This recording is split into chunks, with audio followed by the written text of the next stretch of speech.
Dans le cadre de notre série Transmettre les traditions, l'art d'inana en Chine, l'épisode d'aujourd'hui se rend sur une chaîne de montage de moteurs d'avion et nous rencontrons Li Zhiqiang, l'un des principaux ouvriers sur la chaîne de montage, pour voir comment lui et son équipe montent ensemble des dizaines de milliers de pièces détachées pour construire un moteur d'avion.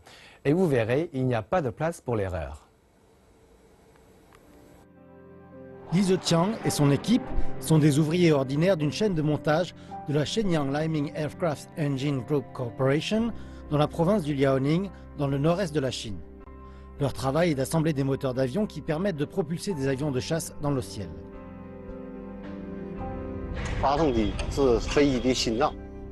Le moteur est à l'avion ce que le cœur est à un homme, donc nous devons nous assurer que chaque moteur est assez solide. C'est là que travaille Li Zhiqiang. Et c'est aussi l'endroit où est né le premier moteur d'avion chinois. Chaque moteur d'avion assemblé ici peut supporter une température de plus de 1500 degrés Celsius, une température suffisante pour faire fondre l'acier. De plus, les moteurs ne peuvent à présent être montés que par Li Zhiqiang et son équipe.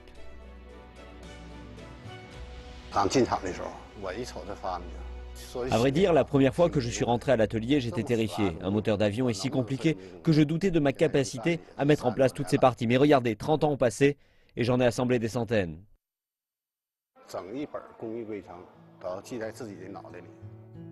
Voici la notice de montage qui devait être consultée tous les jours. Mais pour Li Zhiqiang, il n'est nul besoin de se référer à nouveau au guide parce qu'il connaît par cœur depuis longtemps toutes les procédures.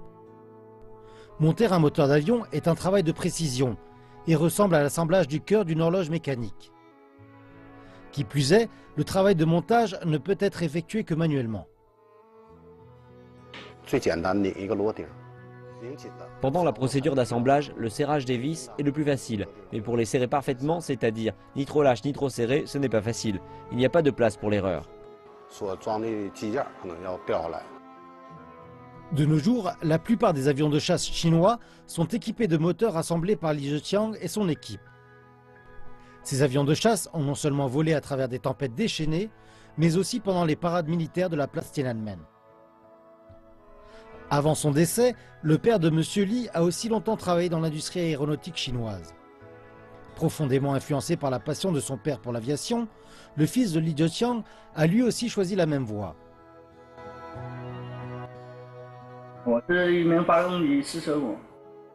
Je travaille maintenant comme contrôleur pour l'entreprise. Après que mon père a fini le montage, je vérifie s'il a fait du bon travail.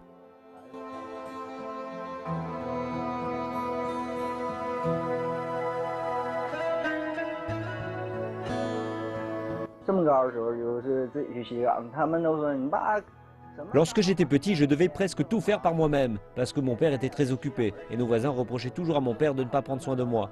Mais je suis très fier de mon père. Pour Li Zhiqiang, son dévouement envers l'industrie militaire de son pays est la fierté de sa famille. Il dit que bien que son père est trépassé, il est sûr qu'il serait lui aussi fier de son fils, s'il pouvait voir les chasseurs chinois voler dans le ciel.